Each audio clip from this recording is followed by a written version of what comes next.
En la Cancillería mexicana está el retrato de Valle como canciller de México.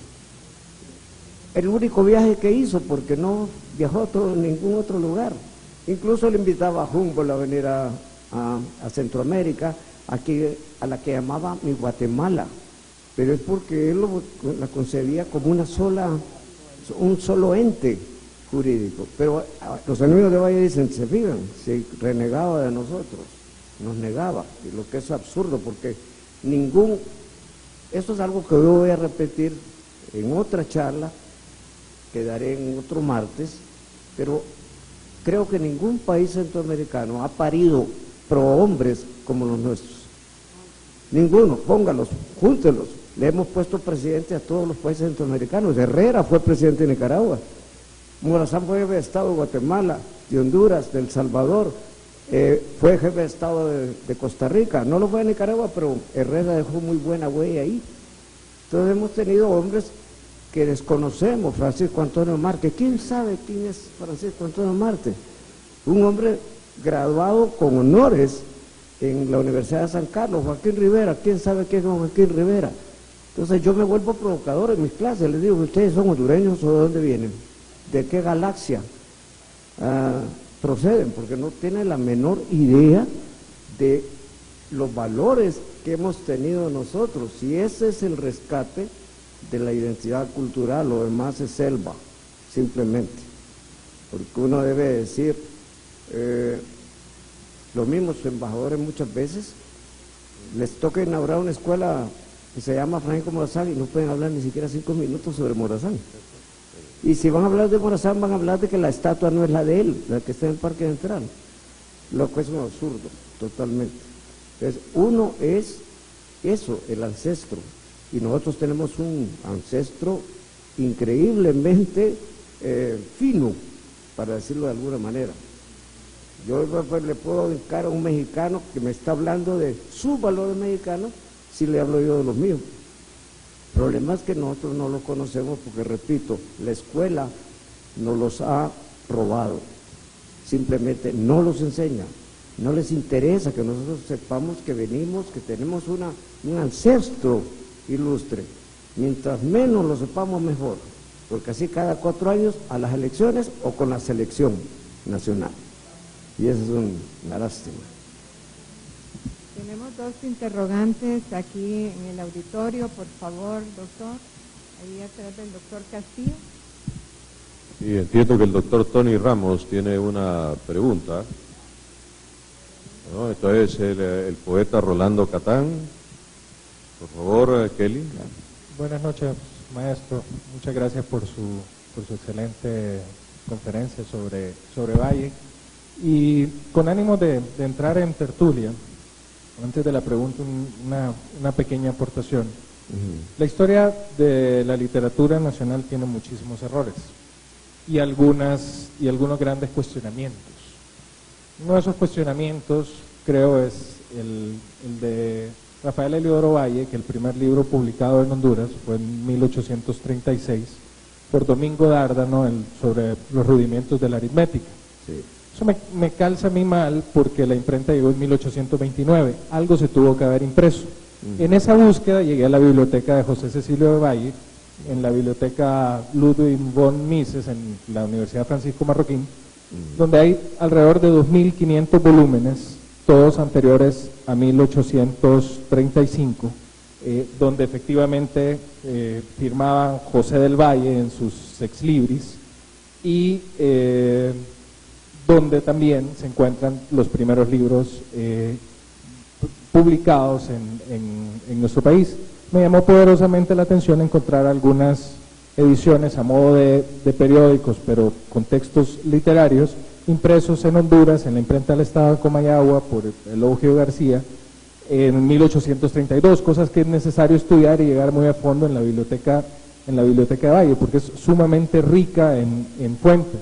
Mencionaba Diderot y, por ejemplo, es el único lugar donde se encuentra en toda América la enciclopedia completa, la de Diderot y Ambré. Y ahí me fui tratando de adentrar en el estudio de Valle, qué leía Valle, y tratar de hacer alguna aproximación sobre la poesía que leía José Cecilio del Valle a través de su biblioteca. Revisando la lista de asistentes y de visitantes a esa biblioteca que tiene como 20 años de estar abierta al público, porque antes estaba en poder de los salesianos, heredada, y la familia decidió donarla a la biblioteca a la Universidad Francisco Marroquín, empecé a notar que habían sido muy pocos los historiadores y figuras que la habían visitado en la lista de asistencia. Y apenas contando año por año, logré contar unos 25 hondureños en esos 20 años que han visitado la biblioteca de José Cecilio del Valle en Guatemala. Eso sumado a las pocas publicaciones que se han hecho en Honduras serios sobre José Cecilio del Valle, la última que recuerdo fue una de la Universidad José Cecilio del Valle sobre la educación, precisamente, o sea, todos los textos de José Cecilio del Valle de la educación, pero me hago la pregunta, y ahí que la quiero compartir o provocar, etcétera, ¿qué hace falta o qué luces tenemos por seguir en el estudio de José Cecilio del Valle? Yo sé que es una persona sumamente amplia en su espectro, tanto político, académico, tenía textos de formación sobre el estudio de la langosta, o sea, textos muy sui generis y a veces una rigurosidad muy fuerte. Nunca he visto un amigo de la patria en Honduras, por ejemplo, nunca he visto una edición, ni siquiera facsímil del amigo de la patria en Honduras. Entonces, digo, a nosotros como hondureños, ¿qué nos hace falta estudiar sobre Valle? ¿A dónde deberíamos de enrumbar las nuevas investigaciones sobre José del Valle? Bueno, en la exposición que hice inicialmente les hablé del paupérrimo folleto que publicó el Ministerio de Educación en el 71. Aquí está, un folletito que es la memoria sobre la educación. Muchos de cuyos artículos aparecieron precisamente en El Amigo de la Patria. Pero hay una tendencia, Rolando, a borrarlos de la memoria. Yo no me estoy inventando nada, ni me estoy volviendo paranoico, pero hay una tendencia muy clara en este país orientada hacia a borrar, a erradicar el recuerdo de toda esta gente. Yo recuerdo que en una ocasión en Washington, la Biblioteca del Congreso, un guía que me enseñaba la biblioteca, que es un santuario, evidentemente, quien lo conoce, me dijo: ¿tú de dónde eres? De Honduras. Nosotros tenemos algo de Honduras. Y me mostró en un momento dado, estoy hablando de hace muchos años, 20, 25 años, me mostró lo que tienen ellos en la Biblioteca del Congreso de Valle, escritos de Valle, originales de Valle, que afortunadamente están allá, si no aquí no sé qué hubiera ocurrido con ellos, como ocurre con el testamento famoso de Morazán. ¿Cuántas veces no lo cambiaron? ¿Cuántas veces no lo alteraron? Eso lo sabe mejor que nadie don Miguel Calixuazo, que tiene una copia certificada por la Universidad de Berkeley, que es donde está el testamento. Esto no es una ocurrencia casual, simplemente se trata de que nosotros no tengamos ninguna identidad. Nosotros no sabemos en quién, ya no tenemos en quién creer. No nosotros, hablo de los jóvenes, de los muchachos, los cipotes, no tienen en quién creer, no saben quiénes son estos hombres. A Valle lo ven en la estatua cabizbajo, vino con las otras estatuas, vino con la estatua de Morazán, en el tiempo de Rosa y de Soto, con los bustos de Cabañas, de Valle, las 4 estaciones, pero insistimos en negar incluso la verdad sobre la estatua de Morazán. Maurice, ahí está firmada en el pedestal de la estatua, está la firma de él, Leopold Maurice, a quien le cuentan quién era Morazán, y él dice: este hombre está a la altura de los mejores mariscales de Francia, y lo representa con bicornio, lo representa con charreteras, cosas que no ocurrió. Morazán no usó un uniforme en sus batallas, y no era un hombre confrontativo. Mis alumnos se gozan porque yo les digo: Morazán era librano, su signo zodiacal era la libra, y los libranos por lo general evitan las confrontaciones, pelean ya hasta cuando ya están, que ya no aguantan, pero fue un soldado por las circunstancias, y muy bueno, por cierto. Dicho sea de paso, quizá las clases de geometría que le daba el padre Murga le enseñaron cómo calcular las elípticas de la batalla de la Trinidad, un 11 de noviembre de 1827, fecha que todo hondureño debería conocer, pero no lo saben, que es cuando Morazán deja de ser Pancho Morazán, Chico Morazán, para convertirse en la figura histórica más importante de Centroamérica. Ninguno está a la par de Morazán. Sí, Marquito. Sí, profesor Medina, tenemos aquí algunas preguntas que el público, nos ha remitido por escrito. Una de ellas dice o pregunta: ¿es cierto que Morazán y Valle eran adversarios? Que Valle tomó un pensamiento iluminista y Morazán era un romántico. Ya escuché que usted había mencionado algo al respecto. ¿Podría ampliar sobre ese tema? Sí. Yo les dije, quien dice que Morazán era romántico se equivoca de cabo a rabo. Morazán no era un romántico. Morazán se nutrió en la biblioteca de Herrera, de su tío político, se nutrió el pensamiento ilustrado. O sea, era, culturalmente hablando, era un neoclásico asistemático, porque no, eso era un autodidacta y eso no es ningún mérito en ninguna persona. Es, si se quiere, aceptable, pero a Morazán el autodidactismo le va a perjudicar en Costa Rica, lo va a afectar, porque para lidiar con los ticos debía tener un pensamiento sistematizado. Por eso, y bueno, me voy a permitir otra digresión, yo admiraba a un fulano que se llamó Máximo Orellana, fue secretario de Morazán, secretario privado de Morazán, pero cuando Morazán llega a Costa Rica y tiene que lidiar con los costarricenses, que siempre tenido un mayor nivel de escolaridad, digámoslo así, lo desplaza como secretario privado y coloca a Saravia. Máximo Orellana, resentido, lo va a traicionar. Uno de los libros de Miguel Calix Suazo prueba que Máximo Orellana conspiró, le notificó a Antonio Pinto los movimientos de las tropas, etcétera, etcétera, y venía en la Coquimbo. Vino, pues, me imagino que consolando a doña Josefa, pero traidor a Morazán. Digo esto porque lo admiraba, perdió un ojo en la batalla de Espíritu Santo, peleando junto a Morazán, pero luego lo traicionó por resentimiento, simplemente. Entonces, Morazán no podía ser romántico, en primer lugar, porque el romanticismo todavía no aparecía por estos rumbos. Aquí apareció el romanticismo a fines del siglo XIX, principios del siglo XX. Ahí está doña Lucila Gamero de Medina, el mismo Manuel Bonilla Vigil en tiempo de Soto y de Rosa, pero el pensamiento de Morazán era el pensamiento de la época ilustrada. O sea que romántico no fue. Claro, no tenía la hondura de su paisano Valle, y ya lo dije, era mucho más joven que Valle. Si bien es cierto que no era, tenía un caudal económico, pero el papá lo usó como para que le manejara los negocios, porque tenía dos mujeres, un hijo menor que se le hizo cura a don Benito, a don Eusebio, que fue párroco de Texíhuatl. Una vez, siguiendo las huellas de Morazán, me fui a meter a Texíhuatl y me llamó la atención que todos los viejos le decían el tío Chico, tío Chico, tío Chico. Entonces yo, ya curioso, le pregunté, ¿por qué le dicen tío Chico cuando hablan de Morazán? Me dijo un señorón, ya bastante entrado en años, que es de usted el hermano de su padre.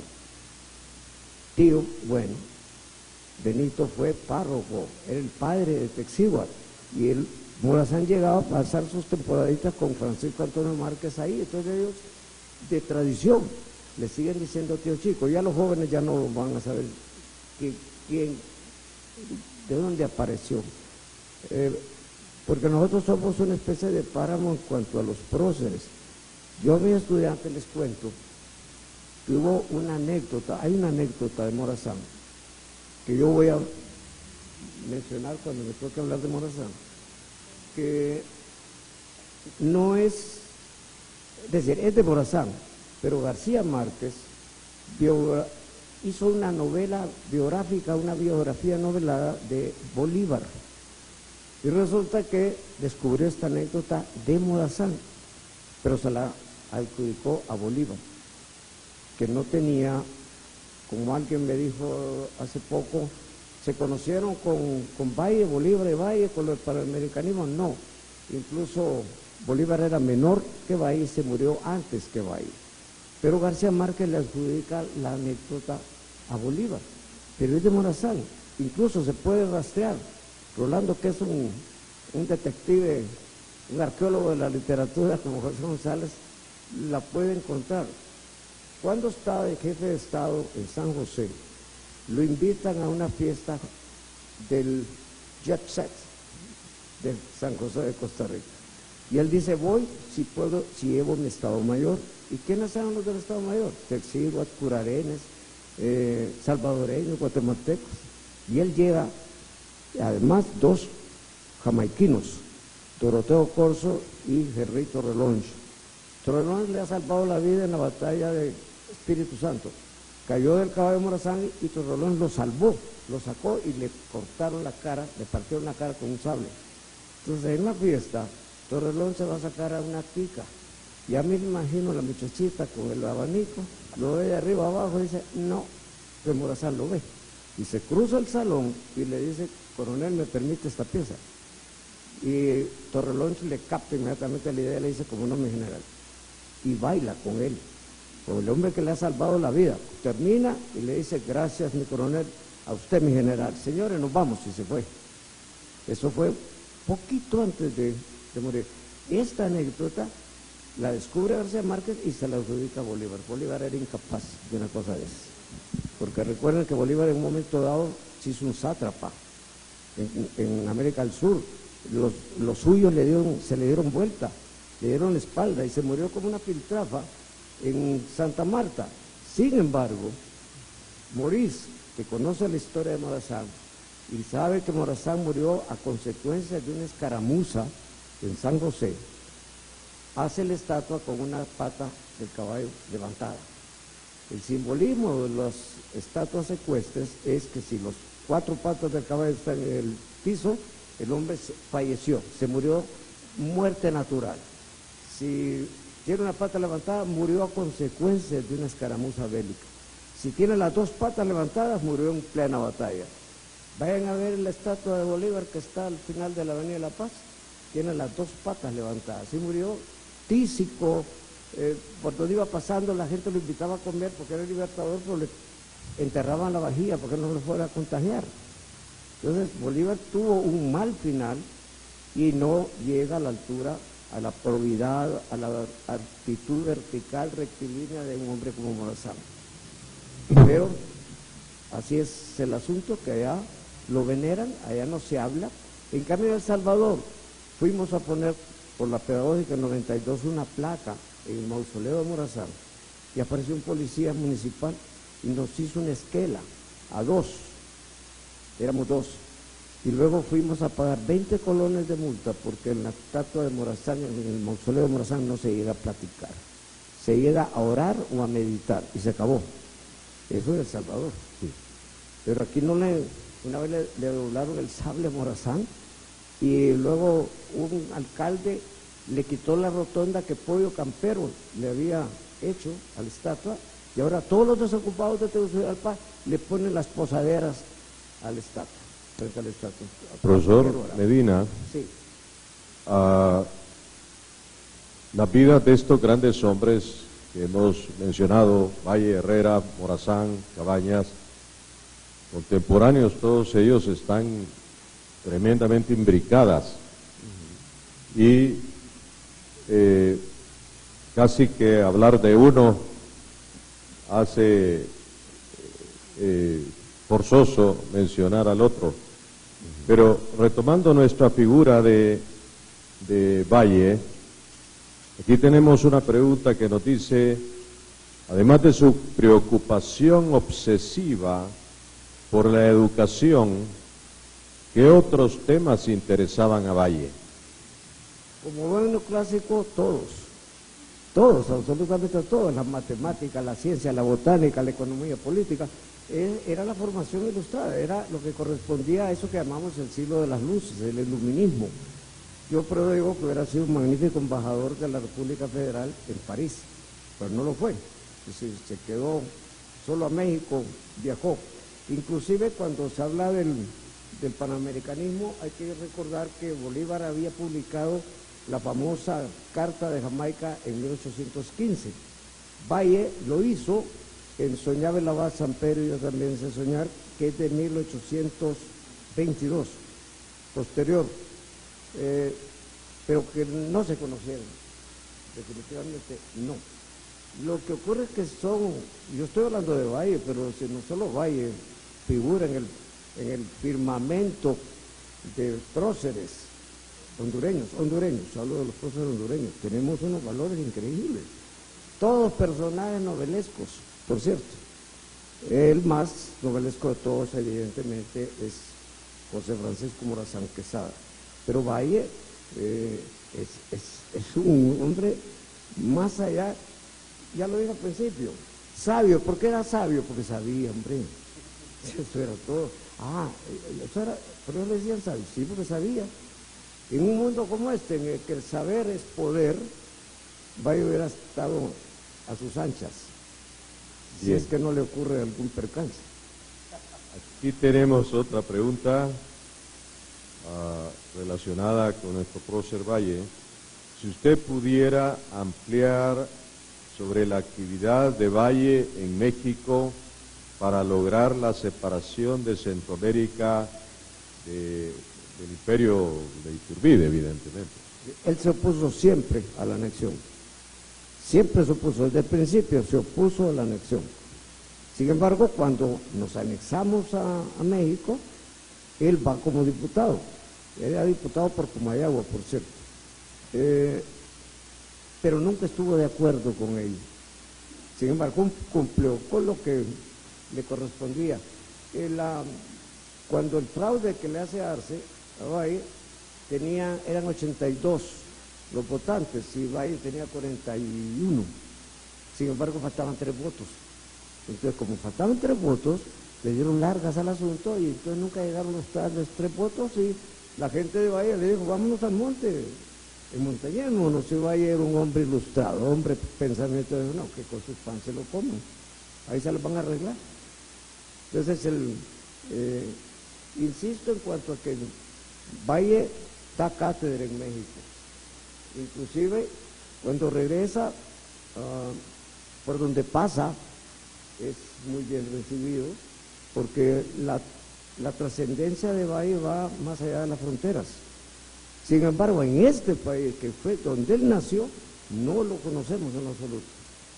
No lo conocemos, lo vemos así como acartonado, alambicado. Uy, prócer, como les decía con lo de los muchachos. Entonces, en la escuela, los mismos maestros, cuando uno pregunta, ¿quién era Valle, profesor?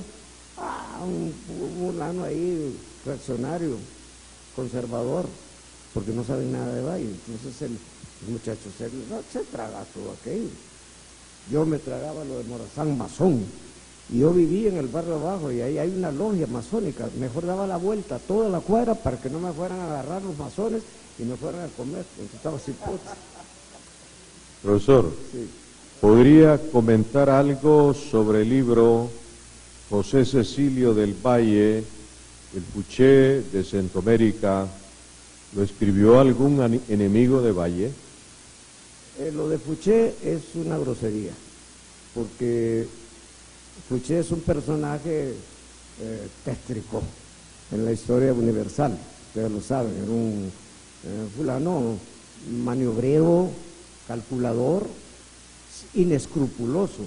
Valle no lo era, pero le llaman el Puché de Centroamérica como para decir que era un hombre así. Si alguien me pregunta qué era Valle, más que intelectual, Valle era político. Uno de los mejores políticos que ha parido Centroamérica. Pero era político. Él sabía en qué momento actuar, en qué momento replegarse.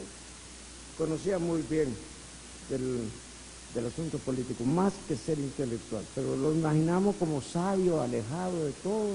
Uy, Dios mío, no me hubiera gustado salir a parrandear con Valle, no era porque tan almidonado que era, no, es un hombre muy interesante, escorpión al fin y al cabo, signo de agua. Don José Cecilio fue diputado provincial por Tegucigalpa. ¿Vivió o conoció esta ciudad y también Comayagua? Seguramente, aunque no tengo evidencia, seguramente su viaje hacia Guatemala quizá pasó por acá, pero eso es especulación, definitivamente especulación. ¿Qué conoció de Honduras en el camino?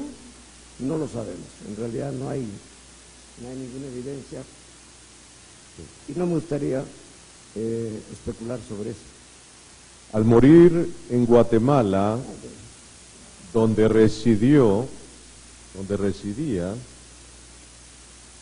¿a quién le heredó su biblioteca y sus obras? Bueno, la mayor parte de la biblioteca, ya lo decía Rolando, están en la Francisco Marroquín. La Universidad Francisco Marroquín es la que alberga la biblioteca de Valle. La familia se la dejó a esta gente.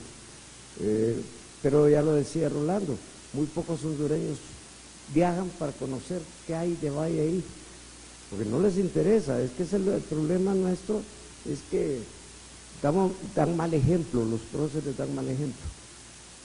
Ejemplo de honradez, ejemplo de austeridad, ejemplo de buenos amigos. O el caso de Morazán fue un buen padre, fue un buen amante, fue un buen marido, fue un buen amigo, pero a Morazán nos lo han robado. Alguien me quiso echar a pelear con la gente de la Academia Militar, hablando de Morazán, me invitaron a un foro, y entonces me quisieron atizar en contra de que ¿por qué a Morazán siempre se le ve como militar? ¿Por qué Morazán como militar cuando era un civil? Le digo, miren, agradezcámosle a los militares de este país que se apoderaron en un momento dado de Morazán y lo cuidaron. La Academia Militar se llama Academia Militar Francisco Morazán.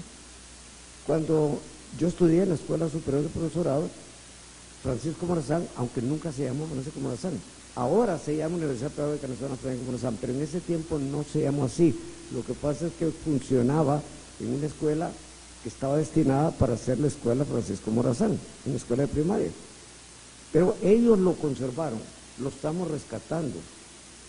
Hay que entenderlo, estamos rescatándolo, pero se trata de hacer, no una cátedra, porque la gente dice fácil, hagamos una cátedra Valle, de José Cecilio del Valle, una cátedra Morazán. No, es más bien que eso debería ir a la escuela primaria, donde al cipote le deben enseñar de dónde viene, que tenemos raigambre histórica, pero no, al muchacho no se le dice nada porque no existe la escuela pública en este país. La escuela pública inclusive es la privada, porque está privada de patrimonio, material didáctico, de sueldos, etcétera, etcétera. Esa es la privada. Perdón. ¿Qué se sabe de los padres de Valle y su influencia sobre él? Bueno, yo dije antes que el José Antonio Díaz del Valle y doña Gertrude Díaz del Valle son los padres de Valle.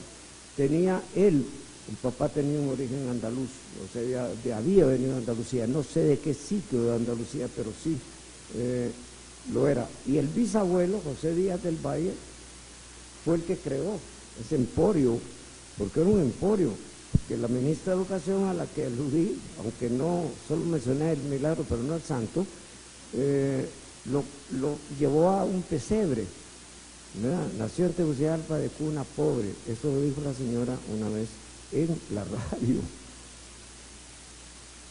¿Estaba casado don José Cecilio del Valle con quién? Sí, ya lo decía don Abún, con una señora de Guatemala, Josefa Valero Morales, con quien tuvo 6 hijos. Y lo digo porque ya otro alumno me dijo una vez si Valle tuvo hijos. Pues sí. ¿Y por qué no? Porque era prócer, pues.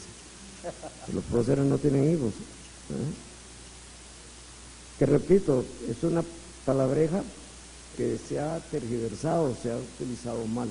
Prócer como que se tratara de una persona no humana, sino que una especie de calcomanía una especie de ícono o icono, si usted lo quiere, cuando no, simplemente, claro que cada vez hay menos próceres en este país. Bien, ¿se conocieron Valle y Simón Bolívar personalmente o por medio epistolar? No, ya lo había mencionado, no se conocieron, no supieron el uno del otro, aunque coincidieron en sus ideas. Solo que, lo repito, Bolívar en un momento dado quiso ser emperador de Sudamérica. Y los demás, Santander, Sucre, los demás le notaron en la jugada y se le dieron vuelta. Pero él quiso, incluso ofreció a América del Sur como protectorado inglés. Así que nadie me venga a querer comparar a Bolívar con Morazán o con Valle. No, Bolívar fue un libertador de América del Sur, pero libertador con las suyas y las ajenas. Afortunadamente era estéril y no tuvo hijos, porque tuvo mujeres por todos lados, desde la Sáenz, etcétera, pero no tuvo hijos. Por eso el corazón de Bolívar es el que está enterrado en la Plaza Bolívar en Caracas, que dicen que lo tenía grandote, ¿sí? Como las muchachas. En cambio Morazán no, entonces a Morazán me lo enseñaron, me dijeron que era un tunante, así que sí, pensé que era un tunante, y que le faltaba la oreja porque un marido ofendido lo agarró a tiros, lo agarró en la cama con la mujer, lo agarró a tiros y le cortaron la oreja. Entonces es una estupidez mayúscula. Es decir, esos son otros. En una evaluación panorámica de la vida y el pensamiento de Valle, podría decirse que se justifica las inquietudes que tenía Valle sobre la premura de la independencia, o por el contrario se confirma que todavía Centroamérica no estaba preparada para esta independencia. No, él tenía toda la razón. Toda la razón. Esa prisa por independizarlos es una prisa por independizarse de la corona española. Lo que le ocurrió a Herrera aquí, que tenía de jefe a Narciso Mayol, cuando él era Herrera, era un tipo mucho más preparado que Mayol, que se pasa quejando de que no lo dejan tener vida en esta ciudad. Pero en definitiva no estábamos preparados. Inclusive la historia le ha dado la razón. Un pueblo ineducado, un pueblo sin ilustración, era un pueblo incapaz de lograr una independencia cabal. De manera pues que no se negaba de balde. Luego, recuerden, él se negó, rechazaba la anexión a México, como Herrera en Tegucigalpa. Los Comayagua sí se fueron por la vía de la anexión. Perdimos Chiapas. Chiapas es el estado mexicano que más se parece a los países nuestros. Tiene los mismos problemas agrarios, sociales, económicos, pero se las dejamos allá. Así que ahí salieron los zapatistas en Chiapas. Bien, todavía tenemos una pregunta breve. Marco Caría, aquí por favor, el micrófono.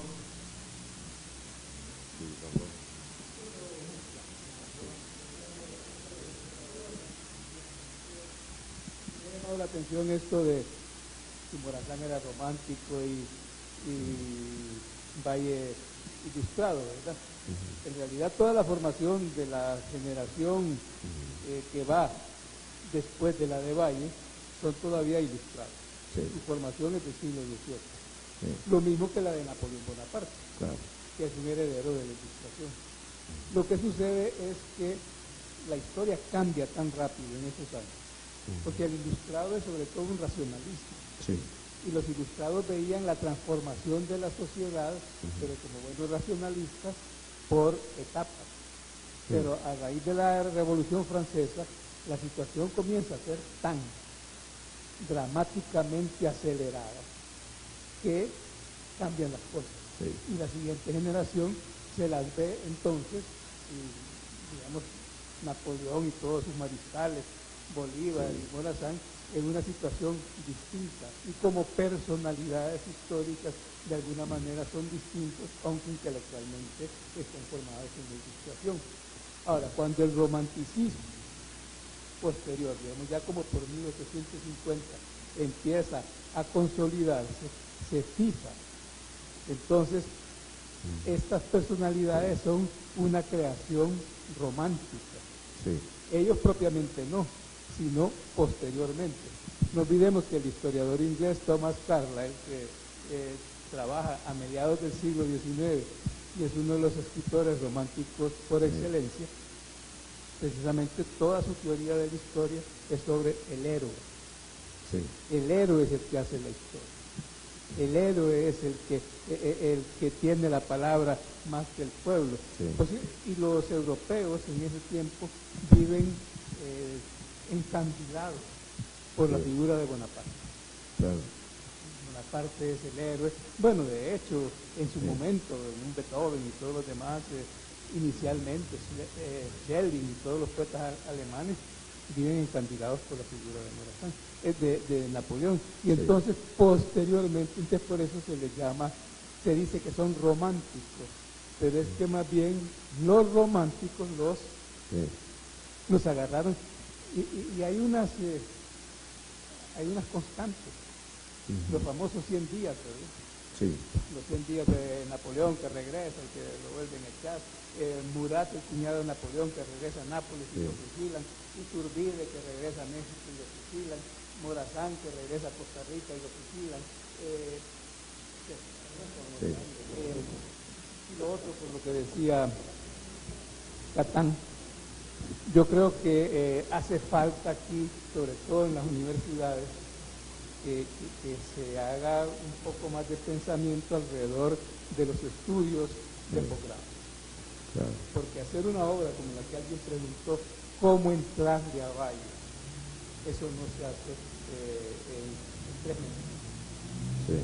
Hay que ir ahí a la biblioteca de Valle, a Guatemala, y hay que analizarlo porque Valle tiene la tremenda dificultad que no fue un escritor sistemático.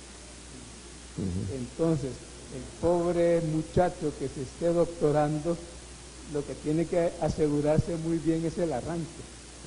Porque uno puede decir, se puede estudiar a Valle cronológicamente, empezando por lo primero que escribió o un poco lo mismo que hizo Ramón Oquelí en aquella obra de Valle, que es un diccionario de los conceptos que Valle utilizó, que lo va tomando de distintos escritos de Valle, empieza por América y termina por posiblemente Zacatecas, por decirlo, de la A a la Z, porque Valle es muy complicado.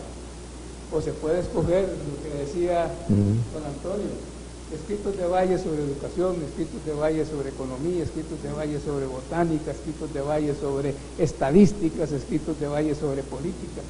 Bueno, es farragoso, es mucha información. Informes de Valle a las autoridades coloniales, informes de Valle a la alcaldía de Guatemala, informes de Valle a la Junta Consultiva de Guatemala, etcétera. O llevarlo cronológicamente, ¿verdad? Pero cronológicamente se corre el riesgo de meter temas educativos, económicos, filosóficos, puede ser un poco complicado. Pero sí hay que incentivar que muchachos y muchachas que vayan a graduarse en ciencias sociales en las universidades nuestras, le hinquen el diente y además estimularlos y apoyarlos, porque no va a dejar usted a una persona y decirle, escribite un comentario a las obras de Valle y hacer una edición completa y comentada de las obras de Valle, y aquí tiene 20 pesos, ¿verdad? Claro. Y tenga que financiarse sus viajes a Guatemala y sus viajes a México y todo eso, porque tenemos que acostumbrarnos a eso. El saber es costoso y hay que apoyar. Gracias, Marquito. Sí, porque inclusive yo lo mencioné al principio. Lean el libro de Matías Funes. Es un magnífico libro. Es que Matías es antes que otra cosa profesor. Él es docente. Y él está dándonos una clase. Toma a Bentham y luego nos habla de Bentham para que entendamos de qué está hablando, del utilitarismo. Está muy bien fundado el texto y no es un texto difícil, es una obra muy apropiada sobre Valle.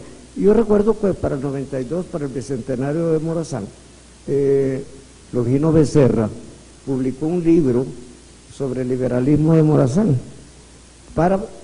con la intención de probar que era falso, de que Morazán hubiese sido liberal como los liberales de hoy, sino que él habla de que el liberalismo de Morazán es más un liberalismo jacobino, estilo Revolución Francesa, que un liberalismo coloradismo, pues, para decirlo así.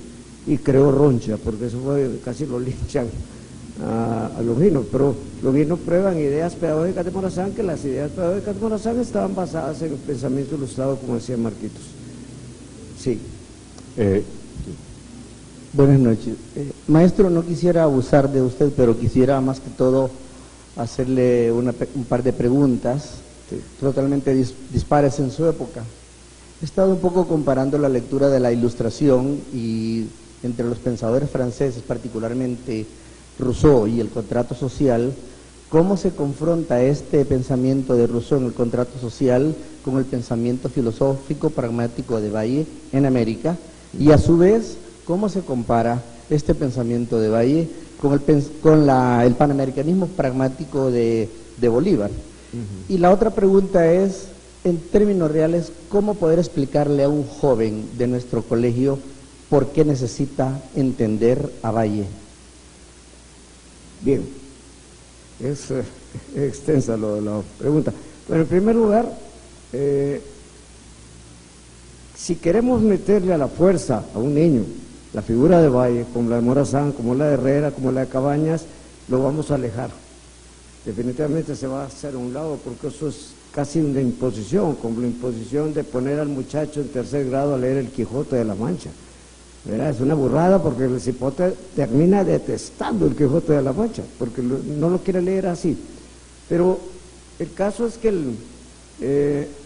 la gente de la Ilustración era gente muy personal, y particularmente gente muy sui generis. Rousseau, por ejemplo. Rousseau tiene un libro que se llama El Emilio o la Educación, y lo menos que hizo en su vida fue aplicar las ideas que colocó en el libro respecto a sus propios descendientes. O sea, los internó, en vez de formarlos y hacer todo lo que decía el Emilio, no, simplemente los metió en un internado para no hacerse cargo de ellos. Hay que tomar en cuenta también el contexto en que se mueve Valle. La biblioteca de él era una de las mejores bibliotecas de la historia centroamericana, lo fue. Lo era la de Herrera aquí en Tegucigalpa, que se la terminaron quemando. Herrera se murió dándole clase a párvulos, y los 50 pesos que tenía ahorrados se los donó a la educación. Y lo enterraron en una iglesia en San Salvador, donde ni siquiera está él solo. Lo depositaron en una caja con los restos de una parienta lejana, y en una penuria enorme, porque Herrera murió en una pobreza increíble. Entonces, la gente dice, sí, que para eso nos estudia. Sin embargo, es difícil hacer un estudio comparativo entre Valle y la gente de la Ilustración. Valle era simplemente un discípulo de la Ilustración. Muy bueno, por cierto, no el único, porque ya lo he dicho, hubo gente como los mismos, como Herrera, como Francisco Antonio Márquez, que se graduaron con honores, incluso Francisco Antonio Márquez con más honores que Valle en la Universidad de San Carlos. Pero, le repito, nadie sabe quién era don Francisco Antonio Márquez. Yo a veces a gente de Huinope le pregunto, ¿ustedes saben que en Huinope está enterrado Francisco Antonio Márquez? No me digan, me dicen ellos, de veras, sí, y tengo que explicarles quién era Francisco Antonio Márquez. Ilustre desconocido en este país, como todos los pesos pesados de nuestra historia. Pero yo quiero insistir, porque ya voy terminando para no cansar, que tenemos un patrimonio, tenemos un bloque de protohombres, si se quiere, que no tiene ningún país centroamericano. No quiero ser chauvinista, pero es la verdad, Monda y Lironda. Es decir, es muy difícil hacer comparaciones. Sí, Ron. Sí. Roger Marín. Gracias. Yo creo que cuando se dice que Morazán fue romántico, está haciendo el uso corriente de la palabra romántico. Sí. Se está queriendo decir que fue un soñador, un utópico que emprendió una lucha que no podía ganar. Dudo que siempre se esté haciendo referencia a que pertenecía a la escuela romántica europea en el campo filosófico, político, artístico, etc. Pero hecha esa observación, yo quiero hacerle esta pregunta.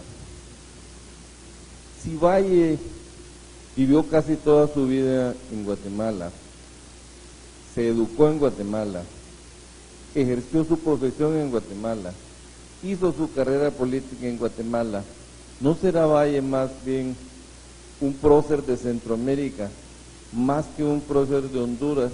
Y tendríamos entonces que revalorar el rol que podría jugar en la construcción de eso que llaman identidad nacional. Y lo segundo, ¿cuál es la contribución fundamental de Valle a Centroamérica? ¿En cuál campo y fundamentalmente qué fue lo que hizo como cosa central que influyó en la vida futura de Centroamérica? Sabemos que hizo muchísimas cosas en muchísimos campos, pero debe haber algo fundamental. Gracias. Creo que el Valle intuyó que este istmo centroamericano no podía constar de 5 parcelas. Supo, por el mismo pensamiento ilustrador, supo que no íbamos para ninguna parte actuando por separado, como ha ocurrido. Hoy la historia lo ha probado, es decir, la Unión Europea no trata con Honduras y con El Salvador y con Nicaragua, no, es en bloque. Y creo que la mayor contribución de Valle, su legado mayor fue precisamente, bueno, 2 cosas. Una, ver en el periódico el vehículo idóneo de pensamiento para un pueblo como el nuestro centroamericano, con muy poca ilustración, semianalfabeta, por un lado. Por el otro, creo que su mayor aporte está en el campo educativo. Las ideas de Valle sobre educación son fundamentales, están más vigentes que nunca, pero nadie parece importarle. Todo el pensamiento de Valle, en esta memoria sobre educación, se adelantó a su época. Incluso hay un momento dado en que le hace un cálculo económico a un padre campesino que tiene al hijo trabajando en la milpa, el hijo sembrando y cosechando, y entonces le hace un cálculo de cuánto puede ganar más si lo manda a la escuela al muchacho. Y pues todo, cálculo aritmético. Entonces tenía, y yo se lo decía a Mario, una obsesión por la educación. Más que ningún otro personaje importante de nuestra historia.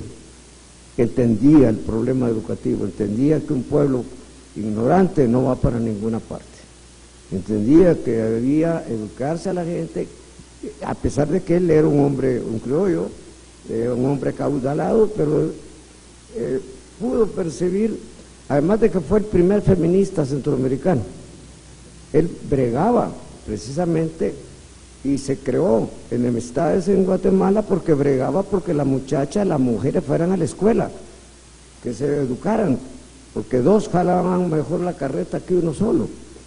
Y ya me imagino las enemistades que se creó por esa razón. El primero en postular la autodeterminación de los pueblos. Nadie tiene derecho a meterse en los asuntos de otro país. Yo recuerdo, yo lo voy a contar como una anécdota para terminar, que yo escribía con 4 amigos para una revista que se llamó Alcaraván. Y nos tocó la época aquella de los 80s. Y publicamos una vez un artículo de Valle, un escrito de Valle, sobre eso, de la autodeterminación de los pueblos. Era el tiempo de la contra. Era el tiempo difícil. Nos terminaron cerrando la revista por un acoso en grupo e individual. Pero el escrito no era de nosotros, el escrito era de Valle, que reclamaba que nadie tiene derecho a meterse en los asuntos de otro país, si no es llamado, por lo menos. Entonces digo que creo, en lo personal, puede que ella tenga otras aristas, que la mayor contribución de Valle, el pensamiento de Valle, está orientado hacia la educación popular, una obsesión que va a tener Morazán después. Morazán va a propugnar por la educación de la gente, escuela laica, gratuita y obligatoria, que fue lo que hizo en Guatemala y lo que le creó de entrada 1000 enemigos. A Morazán, claro, usted lo dijo muy bien, lo tildan de romántico para hablar de que fue un fracasado, utópico. No, él sabía bien lo que estaba haciendo, lo que ocurrió es que tenía enemigos. Cuando él escribe el manifiesto de David, está sellando su sentencia de muerte.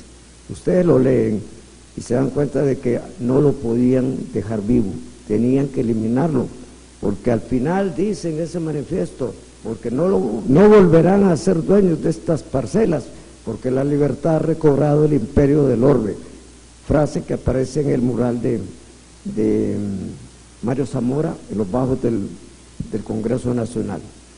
Yo espero que los señores representantes del pueblo hayan leído alguna vez el manifiesto de David, que es una lectura obligatoria para cualquier hondureño. Bueno, creo que tenemos una pregunta más de aquí del amigo. Distinguido maestro, coincidiendo con don Nahum Valladares y la junta directiva de la Fundación para el Museo del Hombre Hondureño, decirle que estas tertulias patrióticas, tertulias cívicas, se han hecho para platicar, para conversar. Y con buen juicio quiero compartir acá que las tertulias comenzaron con una excelente conferencia de la doctora Lara Pinto sobre la antropología, sí. Y eso, ahora entiendo que el objetivo es despertar esa mística, ese celo, digamos, por la patria, ¿verdad? Comenzando por conocer a esos prohombres, en realidad. Pero también quiero aprovechar la oportunidad ahorita para agradecerle su gentileza de que, como se dice coloquialmente, yo lo he esquineado a usted, ¿verdad? Ahí en los pasillos y en los jardines de la universidad, y usted al salir de su clase a la mediodía, en punto me ha atendido para atender mis consultas. Muchas gracias. Yo tengo una consulta bien concreta que le origina Matías Funes cuando hace la distinción entre el panamericanismo y el latinoamericanismo. Y él dice, Valle no fue un panamericanista, fue latinoamericanista. Esa es una. La otra cosa que también dice Matías, que se inspira en el pensamiento de su maestro, Ramón Kelly. Entonces quisiera ver qué es la esencia, cuál es el eje fundamental que trata Ramón Kelly, que le permite a Matías la motivación para poder estudiar a fondo a Valle. Y lo último, en su programa, manejado excelentemente, Hablemos, Escribamos y Leemos Bien, usted hizo aparecer una pregunta sobre cuál era el periódico, digamos, que entró, ¿verdad? Valle. ¿Ya? Y entonces, una simple curiosidad, ¿cuántos, digamos, acertaron? Y quisiera saber cuál es el pensamiento central que Valle trató en ese periódico. Y culmino con lo siguiente, a manera de una ciencia ficción. Si Valle, en este tiempo, ¿verdad?, no en el suyo, sino que en el nuestro, hubiese tenido, digamos, todo ese desarrollo científico y tecnológico, las telecomunicaciones, ¿qué hubiese hecho Valle ahora en realidad? Muchas gracias. Bueno, eso sería especular, absolutamente. Pero no, inclusive tuve una increíble cantidad de respuestas acertadas, el amigo de la patria. Lo que pasa es que en este mundo de internet solo se mete usted, encuentra el vínculo y encuentra la respuesta a lo que le pregunten. Sin embargo, él trató, era muy misceláneo la publicación. Recuerda que Dentro del siglo XVIII, ya lo dije antes, el periódico se convierte en el vehículo ideal para difundir conocimiento, que es lo que hace Morazán cuando lo eligen jefe de Estado de Honduras. Compra una imprenta y se la trae a Tegucigalpa, ¿para qué? Para publicar periódico, porque es más barato un periódico que un libro, y es mucho más fácil. Yo aprendí a leer en periódicos en un momento dado, pero le repito, Valle requiere, como decía Marquitos Carías, requiere un estudio a profundidad, pero no abarcador, no panorámico, sino que escogiendo los temas que mejor manejaba. Y esto de la educación para mí es lo más importante del pensamiento de Valle. Se anticipó muchísimo a lo que está ocurriendo hoy. Doctor, usted tenía una pregunta. Doctor Carlos López Contreras. Muchas gracias, lo felicito en primer lugar por su charla y sus respuestas muy puntuales. En segundo lugar, me llamó muchísimo la atención en su conferencia que usted menciona que en Honduras se ha sufrido por lo menos 50 años de desculturización cívica. Yo diría que tal vez hasta 60 años. Hay un vacío con relación al civismo en Honduras y en parte se explica como resultado de la confrontación de dos ideologías y dos influencias sobre Honduras. Por un lado, en la primera parte del siglo XX hay una influencia tremenda de los Estados Unidos de América, y en segundo lugar, de los 50 o del 60 en adelante, del antiimperialismo. Al desaparecer una de las fuerzas en conflicto, entonces entra la globalización, que es la que nos domina actualmente. Entonces, tenemos mucha gente formada que nos dice, si no tenemos próceres en Honduras, hay que inventarlos. Pero ya ha demostrado usted que no es necesario, simplemente hay que reivindicarlos y reactualizarlos. Yo recuerdo que en Venezuela vi una obra que se llamaba Iconografía Clásica sobre el Libertador, y no es en la época actual, sino que antes de la llegada de Hugo Chávez.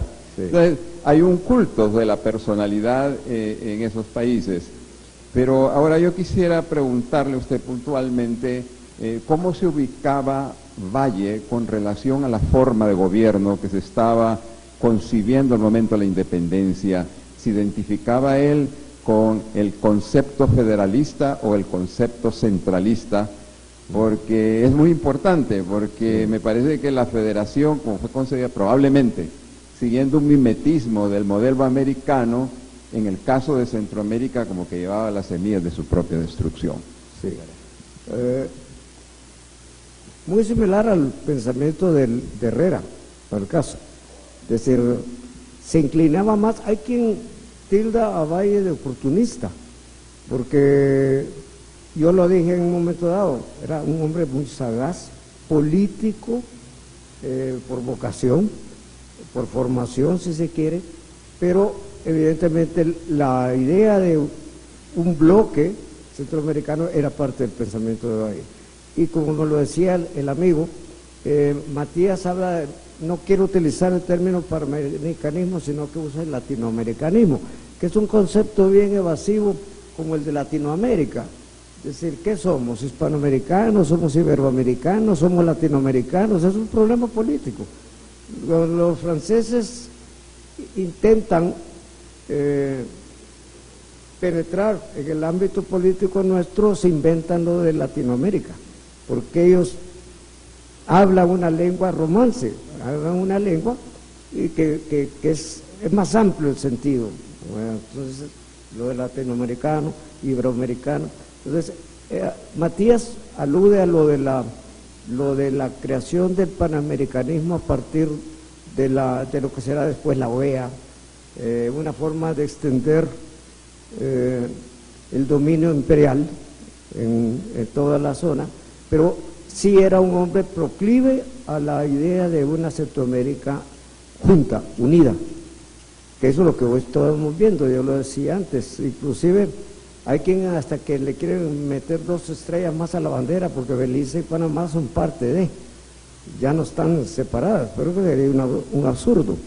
Pero era el pensamiento del primo de Herrera, menor que él, poquito menor que él, que es el pensamiento que le va a dar Herrera a Morazán, definitivamente.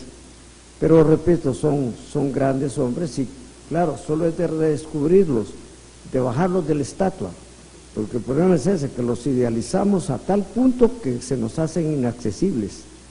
Entonces Morazán hay que verlo como Morazán, con sus pros y sus contras, con sus defectos que los tuvo, y sus habilidades políticas, al fin y al cabo no eran comunes mortales. No, con eso no los quiero idealizar, pero no eran mortales comunes. Tenemos mucho de lo que él, por qué van a gloriarnos de estas gentes. Todos los coquimbos, vean El Salvador, Gerardo Barrios fue coquimbo, ahí venía el barquito, de regreso, lo van a fusilar, con la peculiaridad de que alguien le dice que si quiere tomar el mando del pelotón y todavía le reclama, me van a matar y quieren que yo dé la orden. ¿Cómo van a creer? Pero no tiene cura, le baja un cura de un barco, el cura es inglés, es una fragata inglesa, y el curita comienza a leer en un breviario y de pronto, pero ya lo van a fusilar a Barrios, y de pronto dice el curita en inglés, perdónale sus pecados, y Gerardo Barrios le dice, padre, no dice eso, dice perdónale sus iniquidades, y se lo dice en inglés, y luego lo matan. Entonces, todas estas gentes, hay un libro de Ismael Mejía Deras, Los Coquimbos, que los mencionan a todos. Entonces son personajes que luego serán perseguidos como los hijos de Aureliano Buendía, los 17 hijos, aunque después le aparece uno de extra. Eran grandes hombres, en realidad. Yo le digo, yo voy al extranjero, me lleno la boca hablando de esta gente. Y ellos quedan, de verdad, no me digas, ¿sí? Inclusive les puedo contar una anécdota para ya finalizar. En Estados Unidos yo compartí habitación con un estudiante salvadoreño, y en una ocasión estamos almorzando en el comedor universitario y se siente un guatemalteco a hablar pestes de Morazán, pestes, de todo lo que olera hondureño. Y en una de esas yo estoy argumentando, no, mira, es que vos estás mal informado, que no sé qué, de repente el salvadoreño se levanta, le da una cachetada, lo tira al suelo y le dice, de Morazán no vas a hablar frente a mí. Y se volvió a sentar a comer. A mí se me caía la cara porque decía yo no le hice nada de eso, el otro sí se lo hizo. Bueno, gracias a todas y todos. Hay un par de preguntas finales, profesor Medina, gozando de su paciencia. ¿Alguna pregunta? Le digo, ¿alguna pregunta? Aquí nos vamos. Aprovechamos sus conocimientos y su paciencia, profesor. Una de ellas es qué énfasis le daba el sabio Valle a su pensamiento económico y a su pensamiento social en su vida, más que a la educación, o había un equilibrio entre ellos. No, ya lo decía Marquito, era racionalista, y todo lo que fue condimento de ese siglo XVIII, él lo manejó, era, si se quiere, hasta cierto punto misceláneo, no su conocimiento, sino misceláneo lo que ejercía. Y repito, era un hombre muy, pero muy inteligente. Evidentemente, solo hay que revisar la historia y uno sabe que era un peso pesado. De los próceres nuestros, ninguno se le acerca. Y yo lo dije al principio, tal vez allá en América del Sur, Celestino Mutis, que era más botánico que otra cosa, pero Valle era una figura, un figurón. Lamentablemente no trascendió, no salió de más que a México y regresó. Y en una palabra, ¿era Valle conservador o era Valle liberal al estilo, naturalmente, de su tiempo? No, yo lo dije al principio, Matías me demostró en ese libro que Valle era radical, el más radical de los próceres centroamericanos, por esa razón, porque nosotros tenemos radical aquí como volátil, cabeza caliente. No, radical es el que va a la raíz del asunto. Ese es el radical. Y Valle era un total radical. Hay gente que lo quiere comparar, sobre todo en Guatemala, con don Pedro Molina. Don Pedro Molina no, don Pedro Molina con el editor constitucional tiene un buen periódico, pero no toca los temas ni ahonda los temas que Valle alude, incluso va a terminar aliado de Carrera. Con eso lo digo todo. Don Pedro terminó con pinche de Rafael Carrera, el famoso Raca Raca, que le hizo la vida de cuadritos a Morazán. ¿Marzo?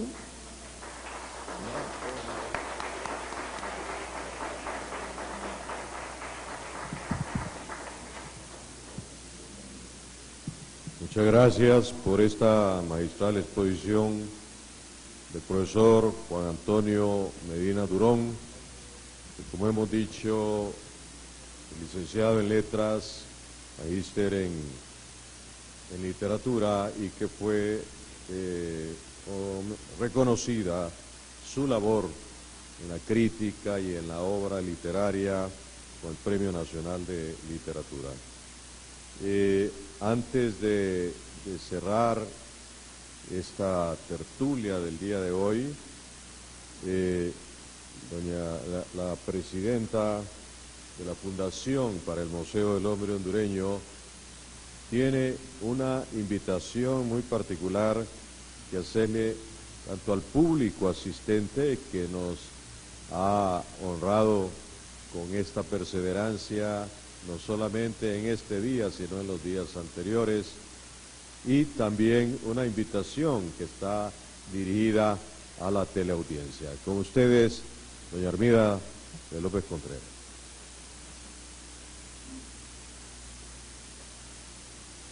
Bueno, muchísimas gracias. Indudablemente que esta tertulia de esta noche ha sido tan enriquecedora. Hemos disfrutado muchísimo y nos ha hecho sentir sumamente orgullosos de ser hondureños, porque realmente este es el propósito de las tertulias, descubrir toda esa historia de nuestros próceros y hacerlos, reivindicarlos en la historia. Pensando a lo largo de la conferencia del doctor, entonces creo que es indudablemente necesario que hagamos un acercamiento y como compromiso de la Fundación para el Museo del Hombre Hondureño con el Ministerio de Educación, con el Ministro de Educación, para tratar de promover que se profundice el estudio de Valle, de Herrera, de Cabañas, porque son héroes que debemos conocer todos y especialmente las nuevas generaciones.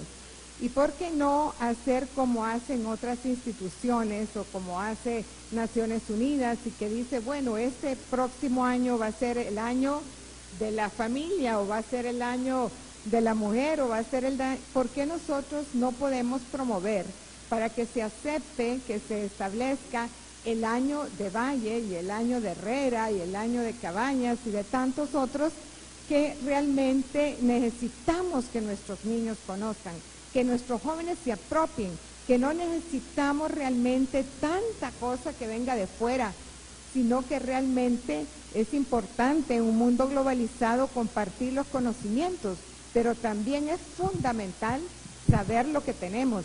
Y como dijo el doctor Medina, bueno, ¿por qué no le di yo la cachetada al hombre, sino que tuvo que ser otro centroamericano el que la dio? ¿Pero por qué? Porque la mayor parte, él es súper informado, pero la mayor parte de los hondureños no. Entonces, el conocimiento nos da fuerza, el conocimiento nos da poder, y eso es lo que necesitamos que nuestros niños realmente hagan y que pongan a Honduras en el centro de Centroamérica y en el centro del mundo. Las nuevas generaciones no solamente van a competir en Honduras, en Centroamérica, sino que tienen que estar al nivel del mundo, porque queremos que triunfe Honduras, que triunfen las nuevas generaciones. Pues antes de cerrar, solamente quiero agradecerles a todos ustedes la presencia, porque ya nuestro presentador, Marcio, hará el cierre, pero sí quiero dar a conocer que el día jueves 5 aquí precisamente en la casa de Ramón Rosa, promotor de estas tertulias, aunque hay una discusión porque dicen que Herrera fue antes, ¿verdad, Naúm?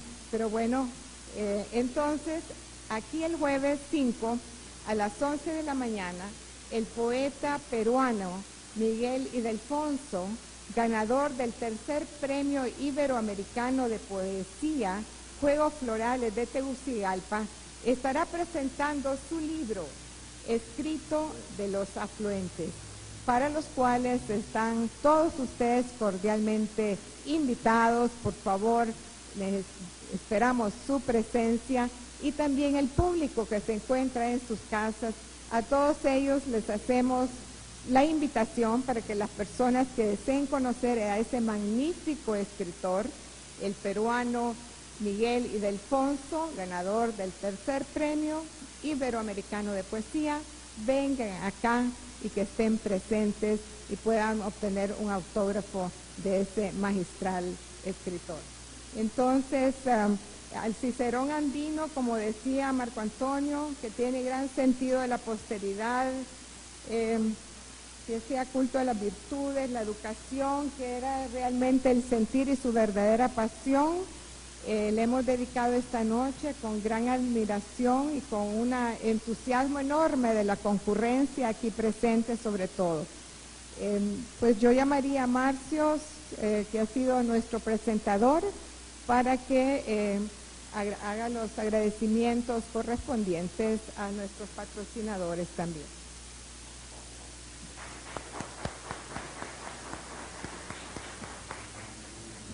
En primer lugar, reiterarles la invitación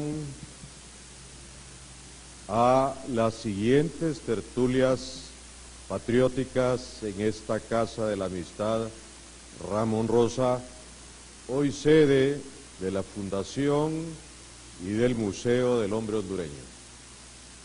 Invitarlos al público televidente que venga a ver esta maravillosa exposición de una serie de obras de el pintor Matute, actualmente que vive en Londres, Inglaterra, y que son 27 cuadros que se le han donado al Museo del Hombre Hondureño para que estén a la exposición y para que sean visitados por todo hondureño o hondureña bien nacidos que quieren conocer a sus artistas nacionales.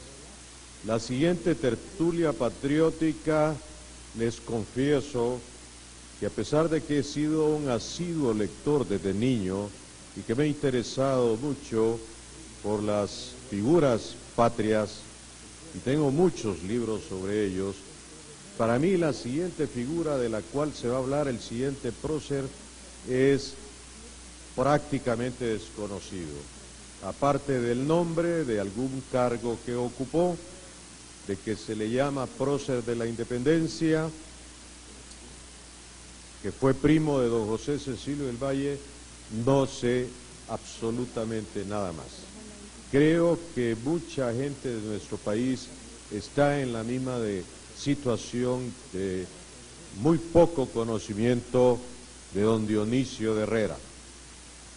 Por lo tanto, la próxima tertulia patriótica va a ser para que vengamos a conocer un poco más de quién es don Dionisio Herrera y por qué lo llamamos un prócer de la independencia de Centroamérica. Don Dionisio de Herrera le titulamos a la charla un prócer desconocido, porque realmente, como decía el profesor Durón, no se sabe ni dónde está enterrado, y que como ciertos grandes hombres de la humanidad murió prácticamente en la pobreza, en la miseria. De manera que sigamos con don Dionisio Herrera. La tercera tertulia de este mes va a ser sobre don José Francisco Morazán Quesada, y queremos hacer un evento porque el martes que toca exponerse sobre don Francisco Morazán está muy cercano a la fecha de la independencia de Centroamérica.